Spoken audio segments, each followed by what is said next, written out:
আসসালামু আলাইকুম, কেমন আছেন সবাই? গতকালকে দিনটা ছিল আমার ওয়াইফের একটা স্পেশাল দিন। স্পেশাল দিনে আমার ওয়াইফকে নিয়ে সামান্য একটু বাইরে ঘুরতে গেছিলাম, এর বেশি কিছু করতে পারিনি। আমি আর আমার ওয়াইফ, আমার মেয়ে একসাথে বের হলাম। আমি যখনই বাসায় আসি, সে বাইরে যাওয়ার জন্য কান্নাকাটি করে, জামা জুতা নিয়ে রেডি হয়ে বাইরে যাবে।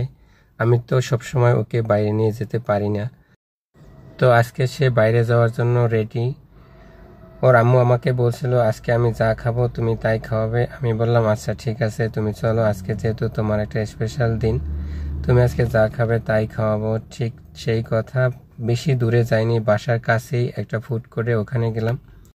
সে আমাকে বলল বেশি কিছু না, একটা পিৎজা খাবো। আমি বললাম আচ্ছা ঠিক আছে, তুমি পিৎজা অর্ডার করো।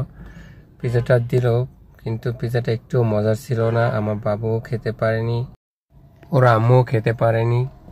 তখন আমি বললাম আচ্ছা ঠিক আছে, তাহলে তুমি কি খাবে আমাকে বলো। এদিকে আমার বাবুটা শুধু পানি খেলো, পানি খেয়ে সে বিষম গেল। আমার মেয়েটা সারাক্ষণ বাইরে যাওয়ার জন্য চেষ্টা করে, আসলে আমি তো বাইরে নিয়ে যেতে পারি না। যখনই বাইরে যাই সে এত খুশি হয় যেটা বলার বাইরে। একটু বাইরে গেলে ও অনেক খুশি হয়, কিন্তু আমি সবসময় নিয়ে যেতে পারি না। মেয়েটা সারাক্ষণ বাসার ভিতর থাকে, তার দেয়ালের মাঝে বন্দি থাকে, ও অস্বস্তি বোধ করে।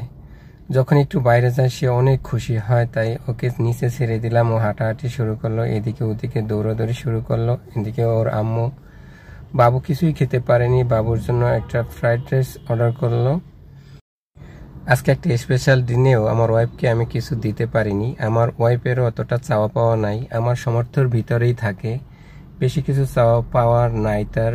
আমি যা দিতে পারি তাতেই সে খুশি, কখনোই বলে না বা আমাকে জোর করে না যে আমাকে এটা দিতেই হবে। আলহামদুলিল্লাহ, আমরা অনেক সুখেই আছি।